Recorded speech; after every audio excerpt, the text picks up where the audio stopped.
dispose nos cœurs pour ta parole. Seigneur, nous ne voulons pas autre chose que ce que tu dis dans les Écritures. Seigneur, nous avons besoin d'une parole de toi. Seigneur, un mot de toi suffit. Seigneur, je prie ce matin, Seigneur, qu'un mot de toi, Père, un mot de toi suffit dans les couples. Un mot de toi suffit dans les vies. Un mot de toi. Et Seigneur, nous voulons saisir cela au nom de Jésus. Alléluia. Je veux rester dans cette atmosphère-là. Notre sœur Anne va jouer quelques minutes encore. Nous sommes reconnaissants pour l'équipe de Louange, mais ce matin, je crois que la parole de Dieu veut s'adresser à nos cœurs.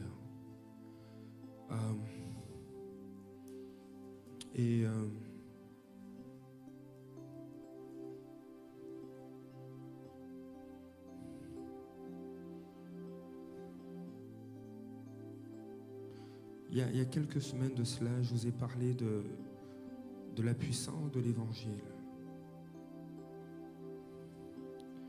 Et j'aimerais relire quelques passages et j'aimerais qu'on puisse prendre le temps de prier, de réfléchir.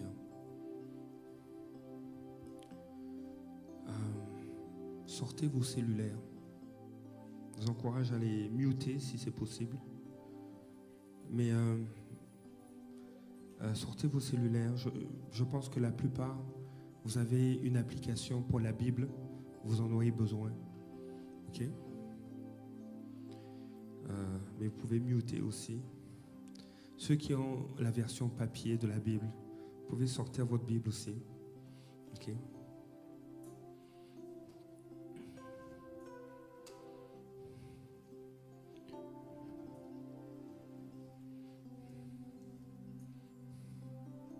Jésus va dire que le ciel et la terre passeront, mais sa parole ne passera pas. Il ne manquera pas un iota à sa parole, pas une virgule. La parole de Dieu est certaine.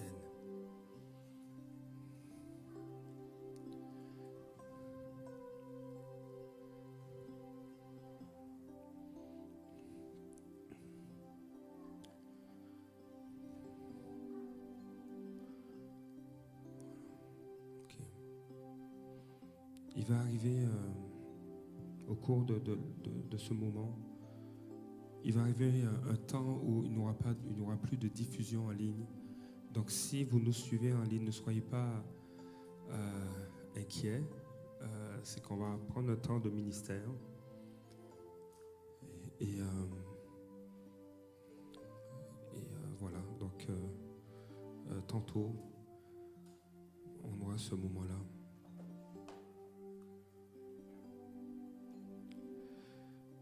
Il y a un évangéliste qui a dit ceci, Dwight Moody. Il dit ceci: les Écritures n'ont pas été données pour augmenter notre connaissance,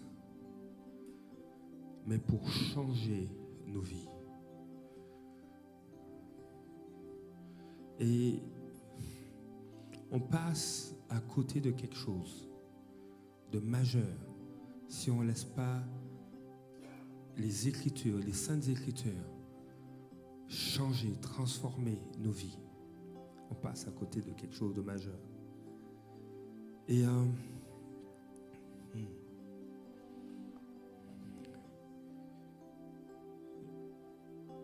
l'apôtre Paul va dire dans Romains chapitre 1, les versets 16 à 17, combien il est fier de l'Évangile.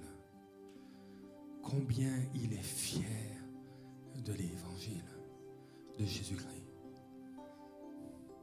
Il est fier de cette bonne nouvelle de Jésus-Christ concernant Jésus, concernant qui il est, concernant sa venue, concernant sa crucifixion.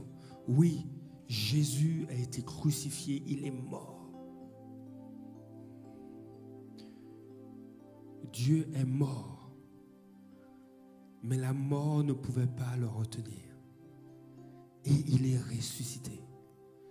Et Paul va dire, je n'ai pas d'autre souci que de vous annoncer Jésus-Christ, Jésus-Christ crucifié. Scandale. Scandale pour les Juifs. Folie pour les Grecs. Mais sagesse de Dieu.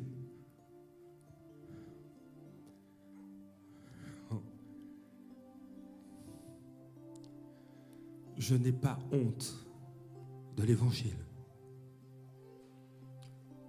Et juste ces quelques mots sont aussi pour moi une déclaration de foi.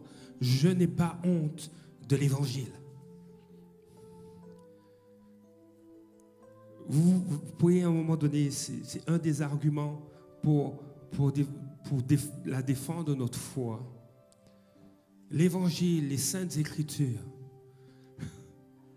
confrontent même ceux qui placent leur foi en Dieu et en sa parole.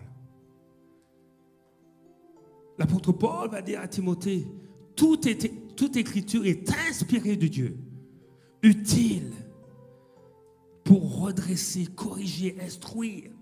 Ça corrige. Et quand on lit, dimanche dernier, je pense qu'on a fait référence au fait que dans toute l'histoire de l'humanité, on considère David, fils d'Isaïe, comme un des plus grands rois qui a existé sur terre. Mais Dieu l'a corrigé. Dieu l'a repris. Lui qui aimait Dieu, lui qui était attaché à Dieu, lui qui s'est repenti, Dieu l'a corrigé. C'est merveilleux. Il n'y a pas un homme au-dessus de Dieu et de sa parole. Et c'est bon de se laisser reprendre. Je n'ai pas honte de l'évangile. L'apôtre Paul va dire, et je lis dans la version Sommer, je l'ai lu il y a quelques semaines, car je n'ai pas honte de l'évangile, c'est la puissance de Dieu par laquelle il sauve.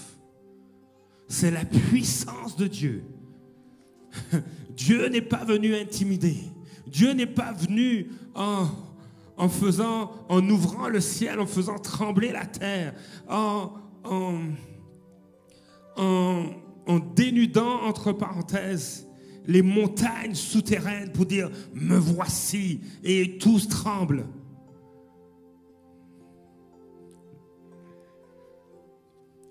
Mais il s'est révélé à travers Jésus. C'est la puissance de Dieu par laquelle il sauve. Romains 1, le verset 16 et 17. Tous ceux qui croient, les Juifs en premier lieu, et aussi les non-Juifs. En effet, cet évangile nous révèle en quoi consiste la justice que Dieu accorde. Elle est reçue par la foi, rien que par la foi. Comme il est dit dans l'Écriture, le juste vivra par la foi. Je n'ai pas honte de l'évangile, car c'est la puissance de Dieu par laquelle il sauve tous ceux qui croient. L'évangile de Jésus-Christ, l'évangile de Dieu rachète, les amis. Si tu as besoin de racheter du temps, donne ta vie à Jésus. Si tu as besoin de te racheter d'erreurs que tu as faites, donne ta vie à Jésus. Parce que l'évangile de Jésus rachète. Dieu nous rachète, il nous relève. Et ce matin, je veux t'encourager à saisir cela. Dieu nous rachète. La bonne nouvelle, laisse-moi te la dire, c'est que Dieu te rachète. Ésaïe 43, verset 1, ne crains rien, car je te rachète. Dieu te connaît par ton nom. Il nous connaît chacun. Il sait que derrière mon chandail, il y a de l'embonpoint. Et je mets du noir pour paraître plus mince. Il le sait.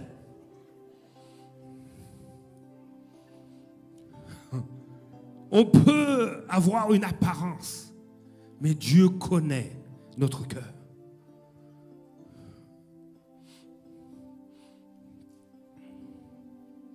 Il te dit dans Ésaïe 43, verset 1, « Ainsi parle maintenant l'Éternel qui t'a créé, ô Jacob, celui qui t'a formé, ô Israël.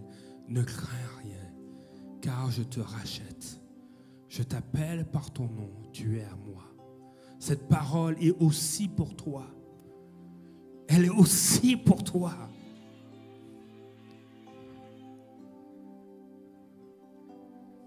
C'était juste une illustration de vous rappeler, si vous n'avez pas muté vos cellulaires, vous pouvez le faire.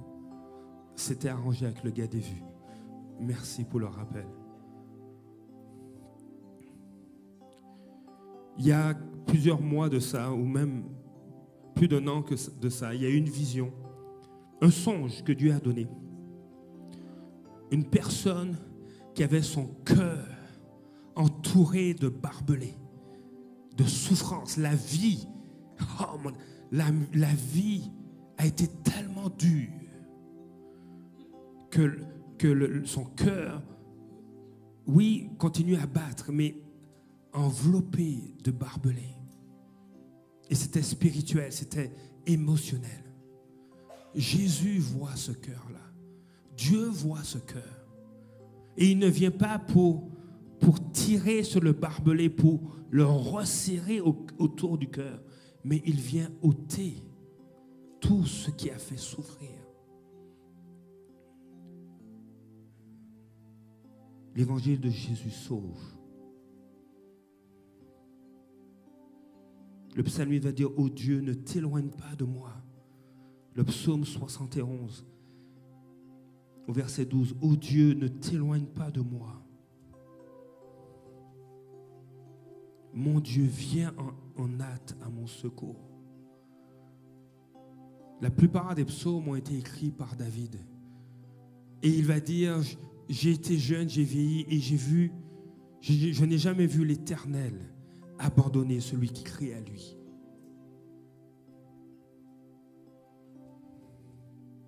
Je pense qu'il est décédé vers l'âge de 72 ans.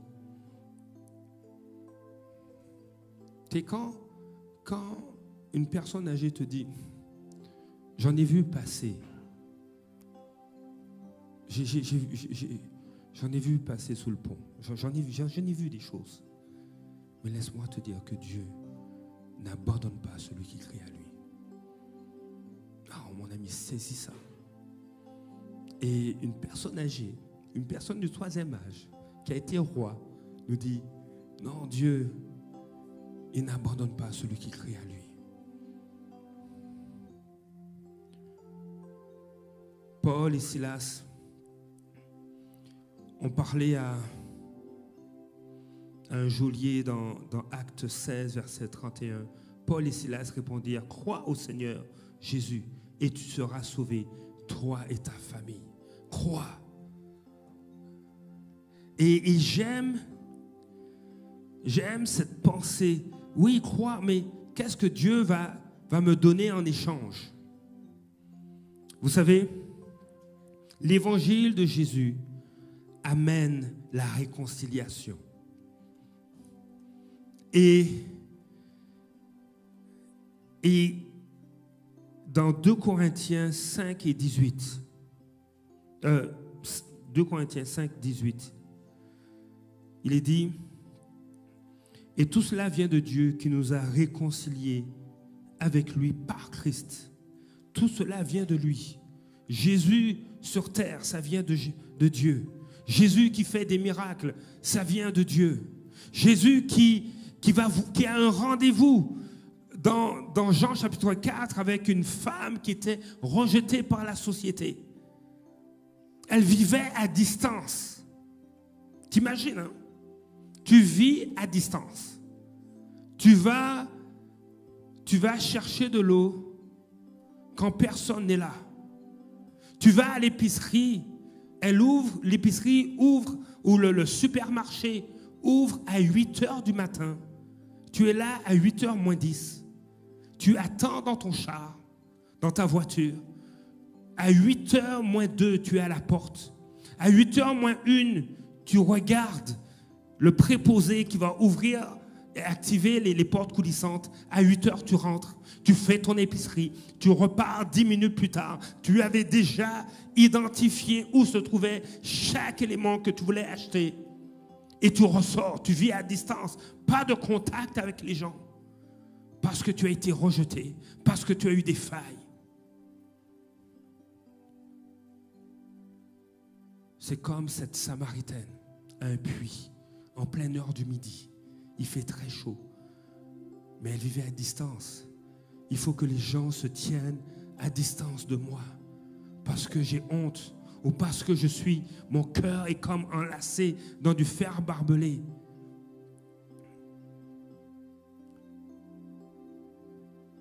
Mais Jésus est venu pour elle. Jésus est venu pour toi.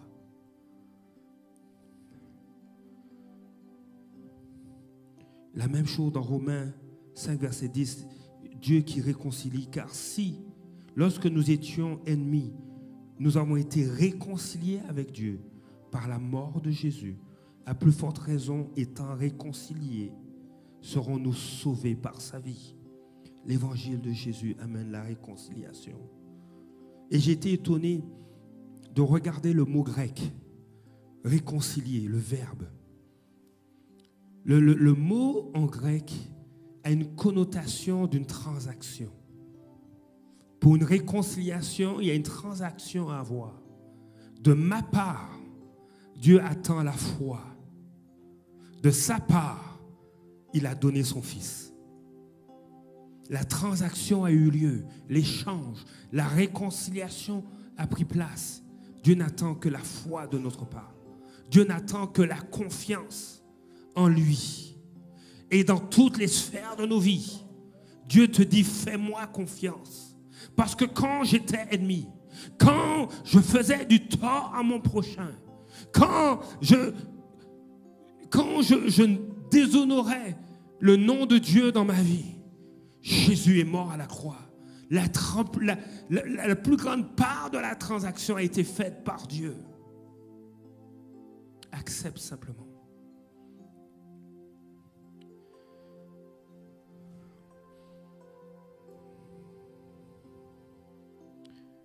L'évangile de Jésus, je n'ai pas honte de l'évangile. Parce que l'évangile de Jésus manifeste l'amour et la compassion de Dieu. Et on va lire un texte. Je vais illustrer cela. Ensuite, on va prier ensemble. Vous savez, c'est pour moi, on est tous aimés de Dieu de façon égale. Dieu ne m'aime pas plus parce que je suis pasteur. Non. Dieu nous aime de façon égale. Il nous aime. Et puis il a assez d'amour pour qu'on plonge dedans. Il y en a assez, tu sais. Et des fois, j'aime bien l'illustration de milliardaires parce que il y a une catégorie de la société, eux, ils ne se soucient pas de la disponibilité des ressources. Moi, c'est pas ça. En général, la plupart des êtres humains se soucient de la disponibilité de nos ressources. Mais il y en a, non. Tu sais, il y en a qui disent, mais moi, je veux une Audi faite en or. C'est disponible. Pour eux, c'est disponible. Moi, je peux faire un dessin avec un crayon couleur or, jouer mon Audi couleur or, si je veux. Ça, c'est la disponibilité de la ressource à mon niveau. Mais il y en a, eux, non. Ils ne se soucient pas de la ressource parce qu'ils y ont accès. Certains vont dire, ils veulent goûter à un sushi, à des sushis faits à Tokyo, au Japon. C'est là. Ils ne veulent pas que l'affaire vienne à eux. Ils veulent s'y rendre. Ils n'ont pas de problème. Ils ont la ressource. Et je ne suis pas en train de parler de de dollars dans notre compte bancaire. Mais ce que je veux emmener, c'est les ressources qui existent auprès de Dieu. Elles n'ont pas de limite parce qu'il en est la source.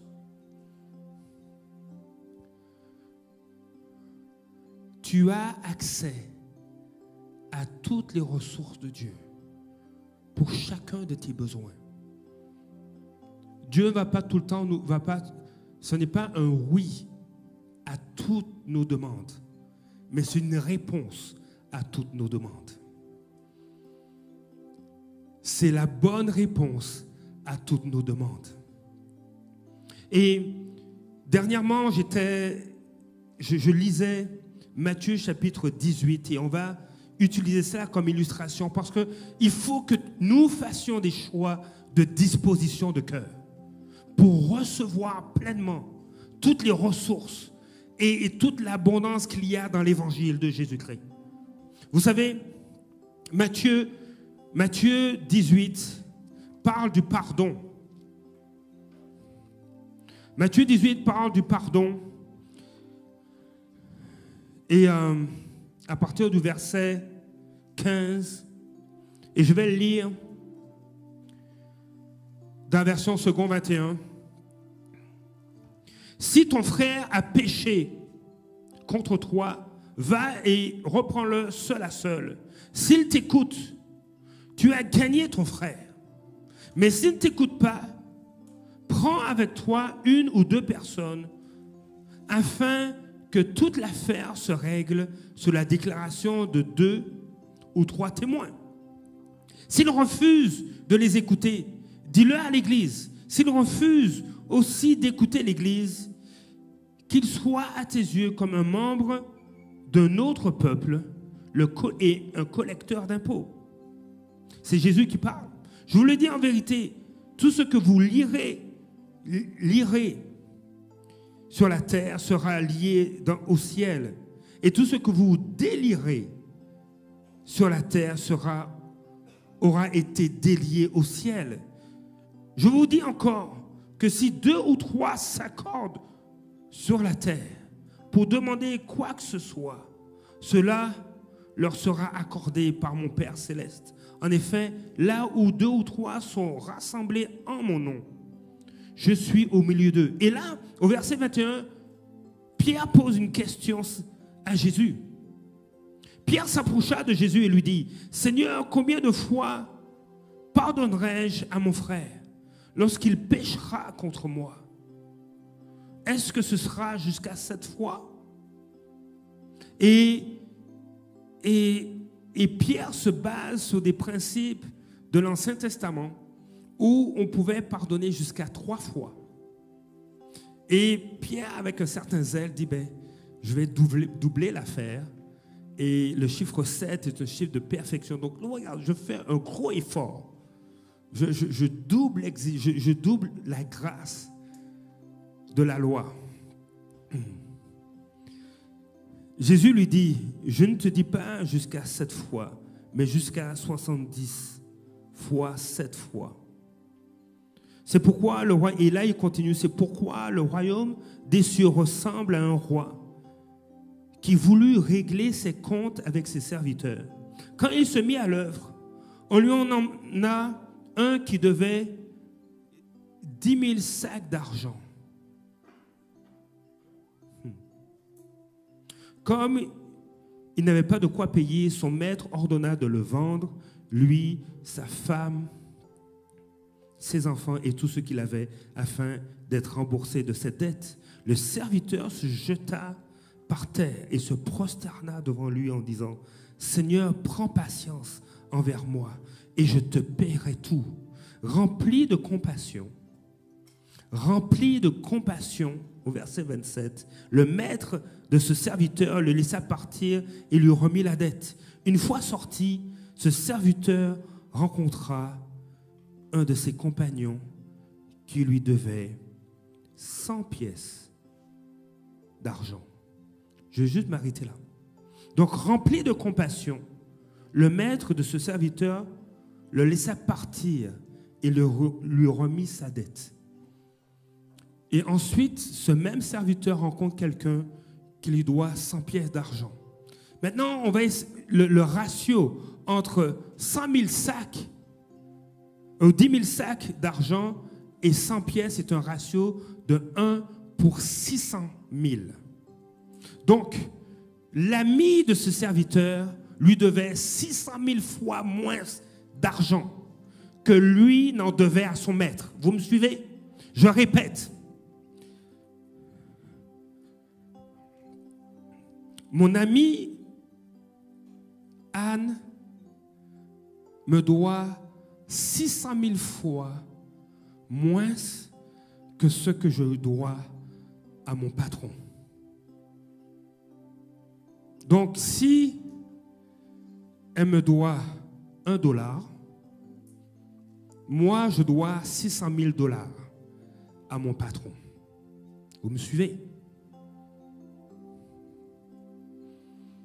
Et si elle me doit $10, je dois 6 millions à mon patron. C'était ce ratio-là, ce rapport. Le verset 28, la deuxième partie. Donc, il rencontre son ami et qui lui doit $10 ou $1, alors qu'il devait 6 millions ou 600 000 $. Et il prend son ami par le cou.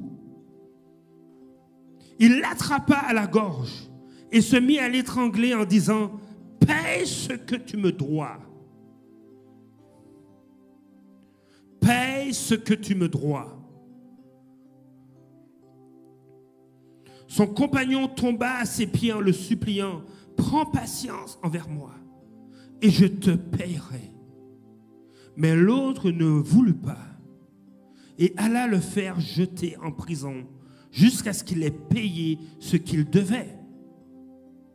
À la vue de ce qui était arrivé, ses compagnons furent profondément attristés et ils allèrent raconter à leur maître tout ce qui s'était passé. Alors le maître fit appeler ce serviteur et lui dit « Méchant serviteur, je t'avais remis en entier ta dette parce que tu m'en avais supplié. Ne devrais-tu pas toi aussi avoir pitié de ton compagnon comme j'ai eu pitié de toi ?» Et son maître, irrité, le livra au bourreau jusqu'à ce qu'il ait payé tout ce qu'il devait. C'est ainsi que mon Père Céleste vous traitera si chacun de vous ne pardonne pas à son frère de tout son cœur. Ça dérange, hein? Je suis le premier dérangé par ça.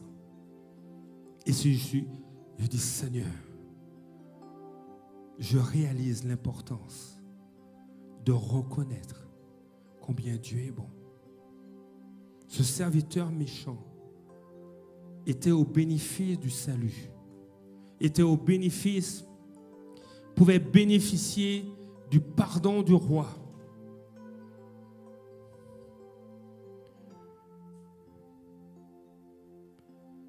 Et il a bénéficié de ce pardon. Mais son cœur n'avait rien saisi, n'avait rien compris.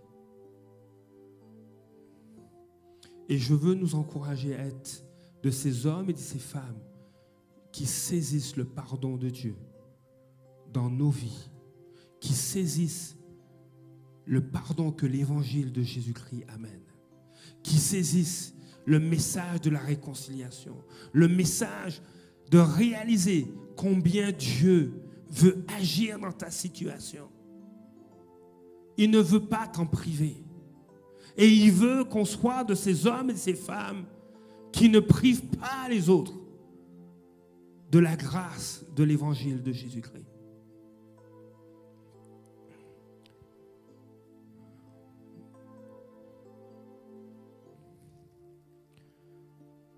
Cet homme qui devait 100 pièces d'argent, peut-être qu'il était éprouvé, brisé.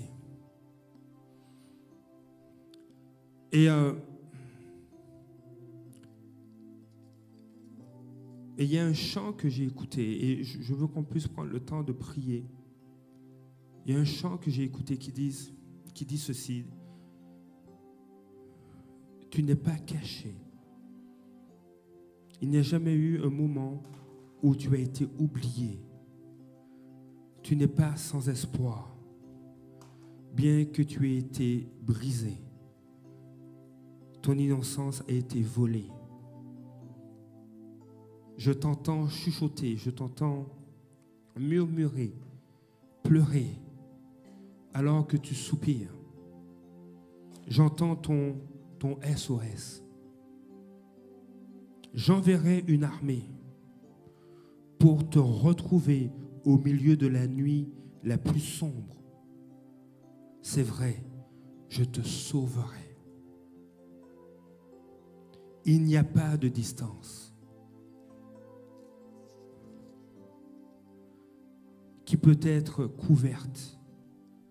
Encore et encore, tu n'es pas sans défense.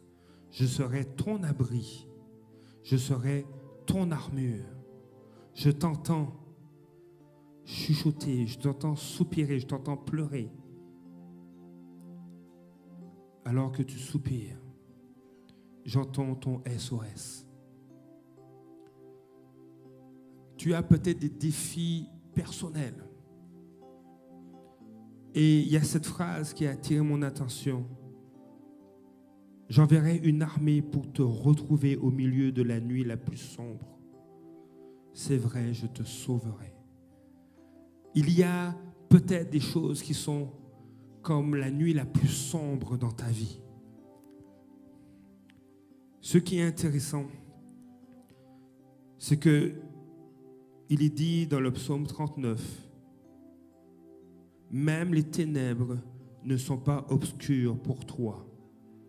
La nuit brille comme le jour et les ténèbres comme la lumière. Je n'ai aucune expertise en science, mais j'ai entendu dire que les ténèbres, c'est l'absence de lumière. Je ne sais pas si c'est véridique en science. Il y a des physiciens, des gens qui sont bons là-dedans. Mais selon la parole de Dieu, les ténèbres ne sont pas l'absence de lumière, parce que Dieu voit dans les ténèbres. Les ténèbres ne sont pas obscures pour toi. La nuit brille comme le jour, de sorte qu'il n'y a aucune ténèbre, je ne sais plus si c'est masculin ou féminin, qui puisse être trop grand dans ta vie pour Dieu.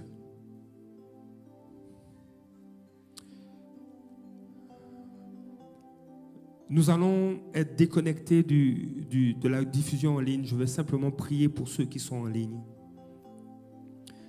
Seigneur, je prie, Père. Seigneur, tu vois les ténèbres qui nous entourent ou qui veulent nous engloutir. Dans le nom de Jésus, Seigneur, ces choses sont lumière devant toi parce que tu vois et tu veux intervenir. Seigneur, tu suscites ton armée. Tu suscites ton armée. Seigneur, pour racheter, pour secourir, pour retrouver ceux qui sont perdus, ceux qui sont en pleine nuit, la plus sombre. Tu viens secourir dans le nom de Jésus. Amen. Il y a quelques semaines, et je vais laisser, on va transitionner vers ce chant. Je vais faire jouer un chant en français. Il y a quelques semaines, je vous ai dit, vous vous souvenez de Joseph? Joseph a vécu des nuits sombres. Jeté dans une citerne, haï de ses frères. Il a vécu des nuits sombres, c'était horrible. Ensuite, vendu par ses propres frères. Puis je vous dis, mais regardez, Jésus a été vendu par ses frères.